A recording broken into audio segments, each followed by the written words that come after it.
नेपाली कांग्रेसको नेतृत्वको सरकारले गरेको एमसीसी सम्झौता अहिले नेपालमा लागू गर्न ठीक छैन।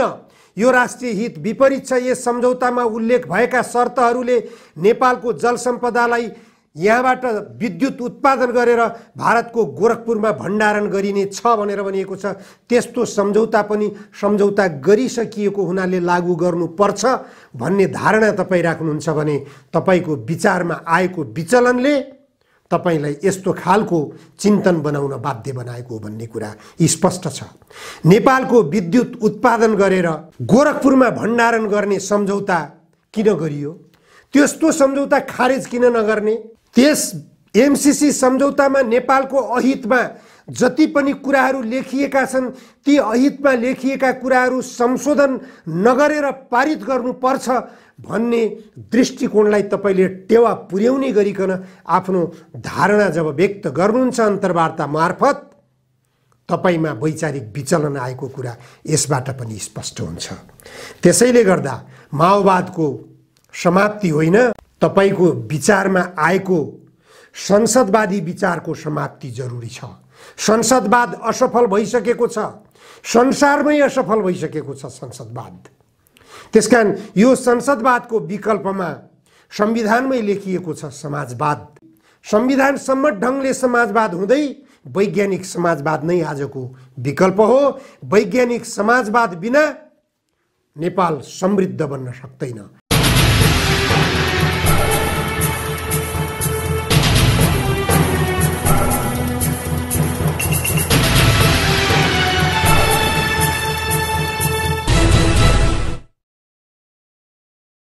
आजको जनचासोको 153 श्रृङ्खलामा जनधारणा खबरमा यहाँहरूलाई स्वागत छ। आज मैले बुँदागत रूपमा केही विषयहरू छलफलका विषय बनाएको छु। नेपालका ब्याङ्कहरू वित्तीय सङ्कटमा पुगिसकेका छन्। अफगानी नागरिकहरू नेपालको राजधानी काठमाडौँमा प्रवेश गरिसकेका छन्। तिहार नजिकिँदै गर्दा फुलको व्यापार चर्चामा आएको छ। फुल उत्पादन गर्ने किसानहरू सङ्कटमा परिरहेका छन्। बाहिरबाट फुल आयात बन्द गर भन्ने आवाज उनीहरूले उठाइरहेका छन्। नाइजेरियामा जेल ब्रेक भएको छ। ठुलो सङ्ख्यामा जेलबाट कैदीहरू भागेका छन् र त्यसै गरी चीनले सीमा सुरक्षा कानुन लागू गरेको छ। एमसीसी बारेमा पूर्व प्रधानमन्त्री केपी ओलीले आफ्नो प्रतिक्रिया सार्वजनिक गर्नुभएको छ। भारतको मोदी सरकारले काश्मीरमा मुसलमानहरू विरुद्ध गरेको अपरेसनले विभिन्न देशहरूमा रहेका र भारतमै पनि रहेका हिन्दूहरूमाथि आक्रमण सुरु भएको छ। खास गरी बङ्गलादेशबाट यो सुरु भएको छ। सर्वप्रथम माओवाद असफल भयो कि संसदवाद असफल भयो भन्ने बारेमा पूर्व सचिव रामेश्वर खनालले माओवादीहरू कहिले सकिएलान् भनेर ट्विट गर्नुभयो।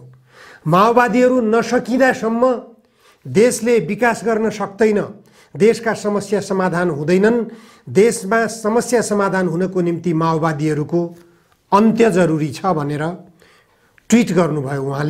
उहाँले गरेको ट्विटप्रति नेकपा माओवादी केन्द्रका अध्यक्ष प्रचण्डले व्यङ्ग्य प्रहार गर्नुभयो।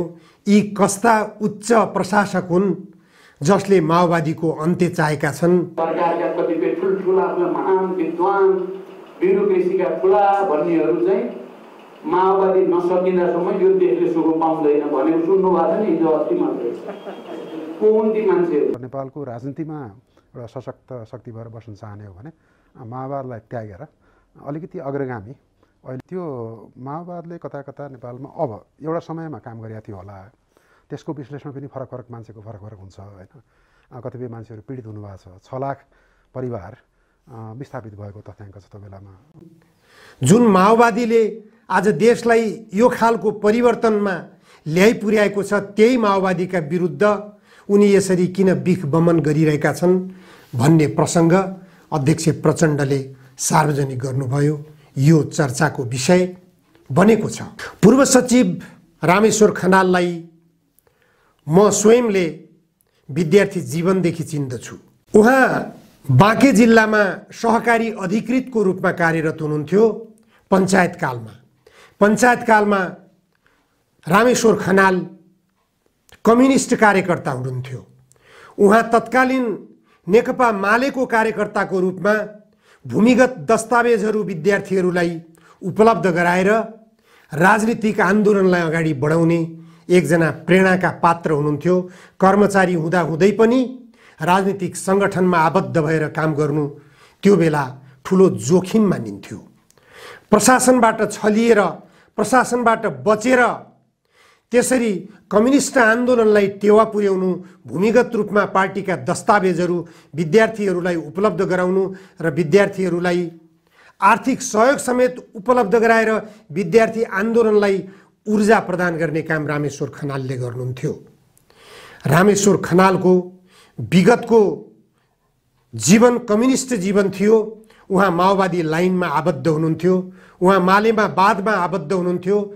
तत्कालीन नेकपा मालेले वर्गशत्रु सफाया अभियानको कार्यदिशा अपनाएको बेला रामेश्वर खनाल त्यही कार्यदिशालाई पछ्याएर आफूलाई राजनीतिक रूपमा निकट बनाउनु भएको थियो र कर्मचारी जीवनमा उहाँले नेपाल सरकारको सचिवको हैसियतमा पुगेर अर्थ मन्त्रालयको सचिवमा कार्यरत रहँदै राजीनामा गरेर अप्रत्याशित रूपमा बाहिरिनु भएको थियो। उहाँ चर्चित पात्र बन्नुभएको थियो। उहाँले आज माओवादको औचित्य समाप्त भएको कुरा बोलिरहनु भएको छ। किन बोल्नुभयो यो प्रश्न उहाँका सामु खडा भइरहनेछ। उहाँ बाचुन्जेल भइरहनेछ। त्यसै गरी नेकपा माओवादीका अध्यक्ष प्रचण्ड पनि मालेमा बादका निकै कट्टर हिमायती बनेर निस्कनुभयो। उहाँले मालेमा बादको आवरणमै 10 वर्षे जनयुद्धको नेतृत्व गर्नुभयो। 17,000 नेपाली जनताको रगत बगाउनु भयो। उहाँकै आह्वानमा 17,000 नेपाली जनताले रगत बगाएका हुन् र अझै रगत बगाउन लामबद्ध हुँदाहुँदै उहाँले शान्ति सम्झौता गर्नुभयो सरकारसँग। माओवादी अध्यक्ष प्रचण्ड शान्ति प्रक्रियामा आइसकेपछि उहाँले माओवादलाई छोडिसक्नु भएको स्पष्ट छ। त्यसैले भन्न सकिन्छ प्रचण्डले माओवाद छोडेर माओवाद असफल भयो वा माओवाद नै असफल भएको हो भन्ने कुरा बहसको विषय हो। जबसम्म नेकपा माओवादीले माओवादलाई अंगीकार गरेर अगाडि बढेको थियो, गाउँ गाउँमा जाली फटाहाहरू निर्मूल भएका थिए, लगभग माओवादी जनयुद्धले 75% आफ्नो आधार इलाका निर्माण गरिसकेको अवस्था थियो। नेपाली सेनाले समेत माओवादीहरूको सफलतालाई आश्चर्यजनक ढङ्गले सम्मान गर्दै गइरहेको अवस्था थियो। राजनीतिक दलका नेताहरू हायल कायल भइसकेका थिए। राजाले शक्ति आफ्नो हातमा केन्द्रित गरिसकेका थिए। तैपनि राजा असफल भएका थिए। राजतन्त्र असफल भएको थियो। राज संस्था असफल भएको थियो। संसदवादी राजनीतिक दलका नेताहरू असफल भएर गएका थिए। तर तत्कालीन नेकपा माओवादी सफलताको चुचुरो चुम्दै थियो।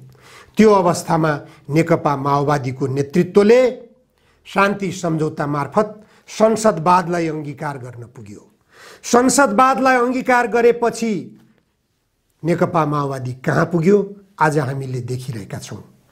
यसरी रामेश्वर खनालजीले भने जस्तै माओवाद असफल भएको होइन। माओवाद सकिनु पर्ने होइन।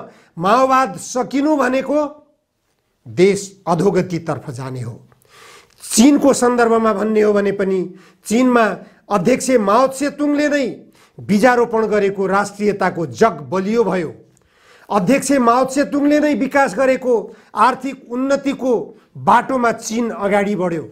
चाहे देङले उदारीकरणबाट गर्न सके भनेर तपाईं व्याख्या गर्नुस्, चाहे आज सी जिनपिङले यसो गर्नुभयो र उसो गर्नुभयो भनेर व्याख्या गर्नुस्, चीनको उन्नतिको जग, चीनको विकासको जग, चीनको समृद्धिको जग, चीनको राष्ट्रियताको जग माओ त्से-तुङले बसाल्नु भएको भन्ने कुरालाई अस्वीकार गर्न सकिन्न। यो रामेश्वर खनालजीले नबुझ्नु भएको होला भन्न सकिँदैन। रामेश्वर खनालजीले माओवादको समाप्ति, माओवादको पतनको चाहना गर्नु र प्रचण्ड र डाक्टर बाबुराम भट्टराईले संसदवादमा आफ्नो पतन अझै पनि देख्न नसक्नु यो समान दृष्टिकोण हो। संसदवाद असफल भइसकेको छ। अहिलेको व्यवस्था माओवाद हो कि संसदवाद हो? रामेश्वर खनालजीले बुझ्नुपर्ने कुरा हो। यो अहिलेको व्यवस्था संसदवाद हो। अहिले यो संसदवादमा देखिएका सङ्कट, अहिले यो संसदवादमा देखिएका समस्याहरू माओवादका समस्या हुन् कि संसदवादका समस्या हुन्? संसदवादले देशलाई चौपट बनाइसकेको छ, देशलाई धराशायी बनाइसकेको छ, देशको राष्ट्रियता सङ्कटमा पुर्याएको छ। यहाँ जातीय विभेदका कुराहरू कसले सृजना गर्यो? माओवादले कि संसदवादले? त्यसकारण सहकारी अधिकृतको जीवनदेखि मात्र नभएर विद्यार्थी जीवनदेखि नै कम्युनिस्ट आन्दोलनमा लागेका रामेश्वर खनालजीले अहिले माओवादमा सङ्कट देख्नु भनेको उहाँको दृष्टिदोष हो, दृष्टिभ्रम हो। उहाँले अहिले एमसीसी सम्झौता नेपालमा लागू गर्न खोजिएको छ, लागू भइरहेको छ। संसदबाट पारित गर्ने भनिएको छ, पारित नहुँदै यहाँ लागू गरिएको छ। यो माओवादले लागू गर्यो कि संसदवादले लागू गर्यो? छिमेकी देश भारतले सीमा अतिक्रमण गरेको छ, नेपाली भूभागमा सैनिक क्याम्प ल्याएर राखेको छ। त्यो माओवादले स्वीकार गरेको हो कि संसदवादले स्वीकार गरेको हो? यो संसदवादको असफलता हो कि माओवादको असफलता हो? रामेश्वर खनालजीले बुझ्नुपर्ने कुरा हो। अहिले नेपालमा तिहार नजिकिँदै गर्दा फूल उत्पादन गर्ने किसानहरूले हामी फूलमा नेपाललाई आत्मनिर्भर बनाइसकेका छौँ, बाहिर देशबाट आयात बन्द गर, फूल आउन नदेऊ भनिरहेका छन्। यो अवस्थामा पनि बाहिरबाट फूल आयात गर्न दिइएको छ। पञ्चायत कालमा धान चामल निर्यात कम्पनी थियो, जति बेला सहकारी अधिकृतको हैसियतमा हुनुहुन्थ्यो रामेश्वर खनालजी। तपाईलाई जानकारी हुनुपर्छ, बाँके जिल्लामा पनि धान चामल निर्यात कम्पनी थियो त्यति बेला। त्यो बेला नेपालले धान चामल निर्यात गर्थ्यो। आज नेपालले 45 अर्बको चामल निर्यात गरिरहेको छ एक वर्षमा। त्यो संसदवादको पतन हो कि संसदवादको सङ्कट हो कि माओवादको सङ्कट हो? त्यो माओवादले सृजना गरेको सङ्कट हो। गलत व्याख्या गर्न तपाईँ गइरहनु भएको छ। त्यो गलत व्याख्याबाट बाहिर आउनुहोस्। नेपालमा शरणार्थी समस्या सृजना भइरहेको छ।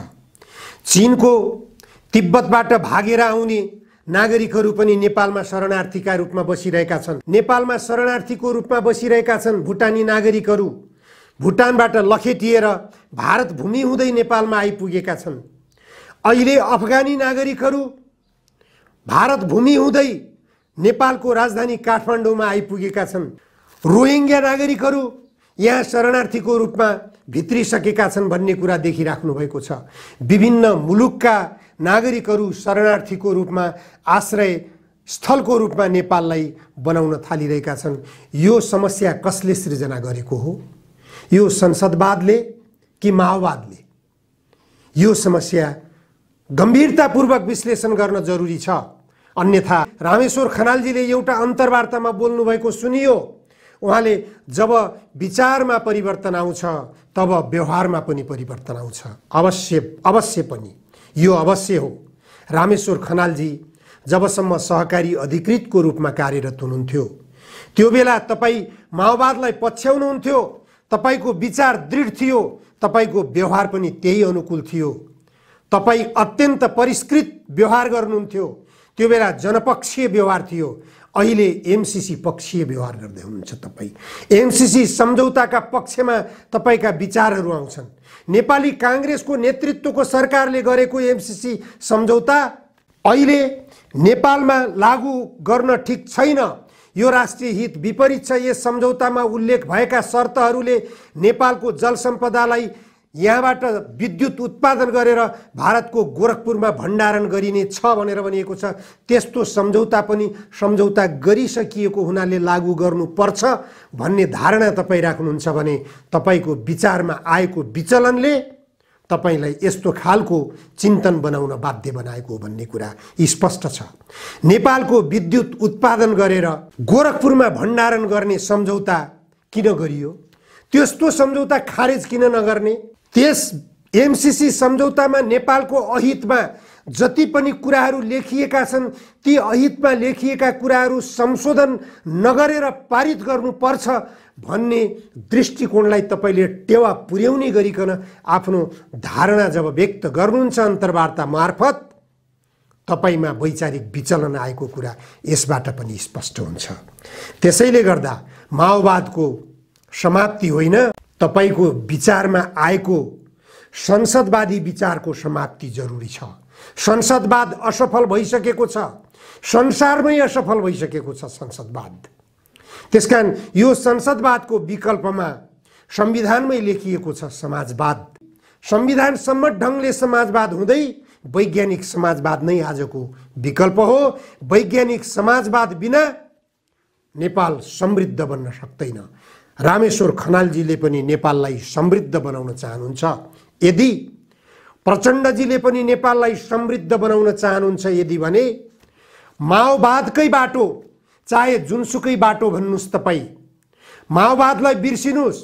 माओवाद शब्द तपाईले लेखिरहनु पर्दैन, मार्क्सवाद तपाईले उच्चारण गरिरहनु पर्दैन, लेनिनवाद तपाईले उच्चारण गरिरहनु पर्दैन। यी वादका अवधारणाहरू उच्चारण गर्दा तपाईहरुमा यदि संकुचन आउँछ, तपाईहरुमा समस्या सृजना हुन्छ भने अहिले विश्वका पुँजीवादी मुलुकहरूले पनि उच्चारण गर्न मन पराउने मार्क्सवादले बीजारोपण गरेको समाजवाद हो। समाजवाद शब्द विश्वका पुँजीवादी मुलुकहरूले पनि उच्चारण गर्न मन पराउँछन्। त्यही समाजवाद गन्तव्यलाई पछ्याउनुस्। समाजवादका आधारभूत मान्यताहरू के हुन्?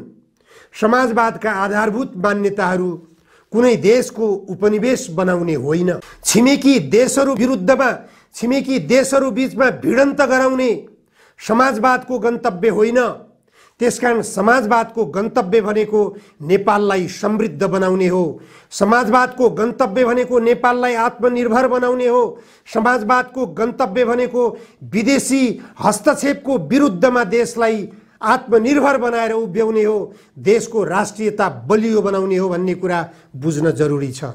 यो बुझाइमा रामेश्वर खनालजीमा पनि विचलन आइसकेको छ, प्रचण्डजीमा पनि विचलन आइसकेको छ। त्यसैले रामेश्वर खनालजीले सहकारी अधिकृत हुँदाखेरिको विचार सम्झिनुपर्छ। प्रचण्डजीले पाटन ढोकामा डेरा गरेर बस्ने बेलाको क्रान्तिकारी स्पिरिटलाई सम्झनुस्।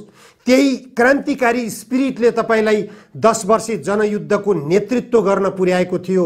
10 वर्षे जनयुद्धको नेतृत्व गरेर 17,000 नेपाली जनताको रगत किन बगाइएको हो? आज तपाई माओवादको बाटो छोडिसकेर संसदवादमा पतन भइसकेपछिको तपाईको असफलतालाई अरूले माओवादको असफलता देख्न पुग्छन् भने तपाईले माओवादी गन्तव्य पछ्याउन जरुरी छ। माओवादी गन्तव्य तपाईले माओवादी नाम राखेर मात्र हुँदैन, गन्तव्य समाजवाद, गन्तव्य वैज्ञानिक समाजवाद। त्यसको निम्ति यदि तपाईले जनमतको आवश्यकता महसुस गर्नुहुन्छ भने जनमत संग्रहको निम्ति आवाज उठाउनुस्। जनमत संग्रहको निम्ति आवाज उठाउन तपाईले हतियार बोक्नु पर्दैन। जनमत संग्रहको आवाज उठाउनको निम्ति तपाईले नेपाली जनताको रगत बगाउनु पर्दैन। यसैबीच नेपालका बैंकहरूले निक्षेपमा ब्याज वृद्धि गर्ने कुरा गरेका थिए। निक्षेपमा ब्याज वृद्धि गर्ने कुरा नेपालका बैंकहरूले किन गरे? बैंकहरू आर्थिक सङ्कटमा फसिरहेका छन्। आर्थिक सङ्कट भएकै कारणले गर्दा बैंकहरूले निक्षेपमा वृद्धि गरे। निक्षेपमा वृद्धि गर्नु भनेको कर्जामा पनि ब्याज वृद्धि गर्ने उनीहरूको लक्ष्य थियो, तर त्यसलाई राष्ट्र बैंकले रोक्यो। राष्ट्र बैंकले रोके लगत्तै फेरि बैंकहरूले निक्षेपमा वृद्धि गरेको ब्याज घटाउन बाध्य भए। ब्याज घटाए लगत्तै बैंकहरूले सार्वजनिक गरेका छन् निक्षेपमा ब्याज घटाउनु परेका हुनाले कर्जा लगानी गर्न सकिने अवस्था भएन। बैंकहरूसँग कर्जा लगानीको निम्ति रकम छैन, रकम अभाव भयो। भनेर सार्वजनिक गरेका छन्। यो अवस्था भनेको देश वित्तीय सङ्कटमा गइरहेको छ भन्ने कुराको स्पष्ट उदाहरण हो। यो संसदवादको समस्या हो, यो माओवादको समस्या होइन। नाइजेरियामा जेल ब्रेक भएको छ। हतियारधारी समूहले त्यहाँ प्रवेश गरेर आक्रमण सुरु गरेपछि जेलभित्रका लगभग 1000 को सङ्ख्यामा रहेका कैदीहरू भागेका छन्, भाग्न सफल भएका छन्। नाइजेरियाको ओयो राज्यको एउटा जेलमा बन्दुकधारीहरू प्रवेश गरेर जेलका कैदीहरूलाई बाहिर निकाल्न सफल भएका छन्। अमेरिका र भारत लगायतका केही मुलुकहरूले चीनका विरुद्ध घेराबन्दीको कार्यक्रम सुरु गरेपछि उनीहरूले ताइवानलाई उकास्ने, ताइवानलाई हतियार उपलब्ध गराउने काममा अमेरिकाले खुल्ला चीनलाई धम्काउन सुरु गरेपछि चीनले सीमा सुरक्षा कानुन पारित गरेको छ। अफगानिस्तानमा तालिबानीहरूले सत्ता कब्जा गरेपछि अमेरिकाले अफगानिस्तान छोड्नु परेपछि अफगानी नागरिकहरू पनि चीनमा प्रवेश गर्न सक्ने सम्भावनालाई मध्यनजर गरेर पनि चीनले सीमा सुरक्षा कानुन लागू गरेको आकलन गरिएको छ। यो कानुनले, यो सीमा सुरक्षा सम्बन्धी चीनको कानुनले बाहिरबाट आउन सक्ने कोरोना संक्रमणलाई रोक्नको निम्ति यो कानुन लागू गरिएको आशंका गरिएको छ। केपी ओलीले प्रधानमन्त्री रहेका अवस्थामा उहाँले एमसीसी सम्झौतालाई संसदबाट छलफल गराउन खोज्नु भएको थियो। त्यसलाई संसदबाट पारित गराउन खोजिएको भनेर अर्थ लगाइयो। तत्कालीन सभामुख कृष्णबहादुर महराले संसदमा छलफलको निम्ति समेत एमसीसी सम्झौतालाई प्रवेश अनुमति दिनु भएन। प्रवेश गर्न नपाएपछि त्यो सम्झौताले सांसदहरूको मत के थियो भन्ने कुरा बुझ्न पाएन। सांसदहरूले संसदबाट त्यसलाई असफल गराउने वा पारित गराएर पठाउने भन्ने कुरा निर्णय गर्न सक्ने कुरा हुन्छ। तर प्रधानमन्त्री केपी ओलीले त्यति बेला छलफल समेत गराउन सफल नभएकाले त्यो सम्झौता त्यत्तिकै रहेको थियो। बरु सभामुख कृष्णबहादुर महरामाथि एउटा केटीको आरोपमा लागेको काण्डलाई एमसीसी सम्झौतासँग मुछियो। पछि कृष्णबहादुर महराले एमसीसी सम्झौता नेपालको हितमा छैन, नेपाल राष्ट्रको हितमा छैन, त्यसकारण त्यो पारित गरिनु हुँदैन भनेर पनि आफ्नो मुख खोलिसक्नु भएको छ। अहिले आएर पूर्व प्रधानमन्त्री समेत रहनुभएका नेकपा एमालेका अध्यक्ष केपी शर्मा ओलीले एमसीसी सम्झौताको नामै नलिएर एमसीसी सम्झौता राष्ट्रिय हित विपरीतको भएकोले यस्ता राष्ट्रिय हित विपरीतका सम्झौतालाई नेकपा एमालेले समर्थन गर्न सक्दैन। राष्ट्रिय हित विपरीतका कुनै पनि सम्झौतामा नेकपा एमाले विरुद्धमा उपस्थित हुनेछ। त्यस्ता सम्झौताको पक्षमा नेकपा एमाले कहिल्यै पनि रहन सक्दैन भनेर आफ्नो अभिव्यक्ति सार्वजनिक गर्नुभएको छ। यसले थोरै भए पनि आशा जगाएको छ एमसीसी सम्झौतामा अब नेकपा एमाले प्रतिबद्धताका साथ विपक्षमा प्रस्तुत हुनेछ र संसदबाट एमसीसी सम्झौतालाई असफल गराउने काममा नेकपा एमाले प्रस्तुत हुनेछ र नेकपा एमालेले राष्ट्रिय हितमा आफ्नो अडान फेरि पनि देखाउनेछ भन्ने आशा पलाएको छ। प्रधानमन्त्रीको हैसियतमा रहँदा केपी ओलीले भारतबाट लगाइएको नाकाबन्दीको विरुद्धमा आफ्नो अडान राख्नु भएको थियो।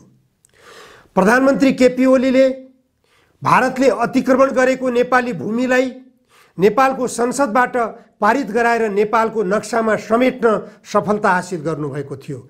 यस्ता ऐतिहासिक महत्त्वका राष्ट्रिय हितका कामहरू केपी ओली नेतृत्वको सरकारले गरेको थियो।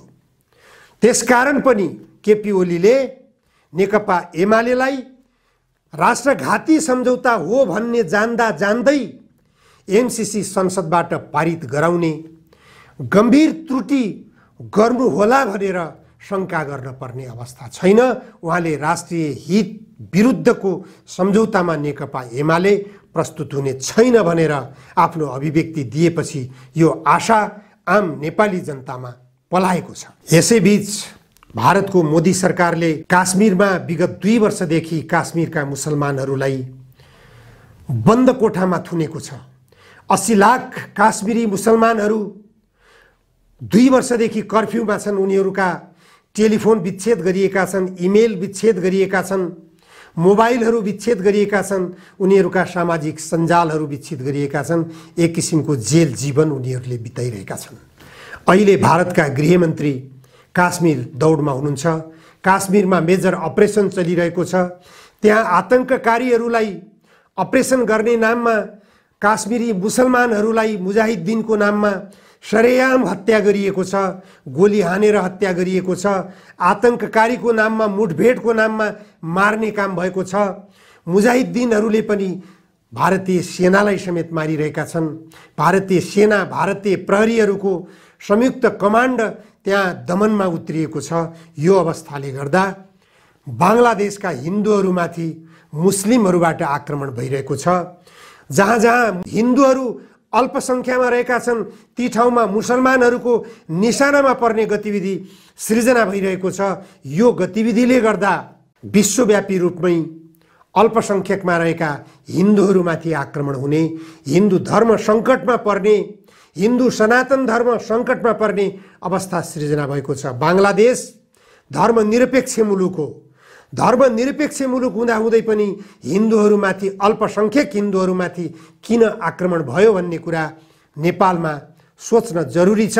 नेपालमा धर्मनिरपेक्षताको नाममा हिन्दू धर्मबाट अन्य धर्महरूमा धर्म परिवर्तन गर्ने बाटो खोलिएको छ। धर्म परिवर्तनको लहर सृजना गरिएको छ।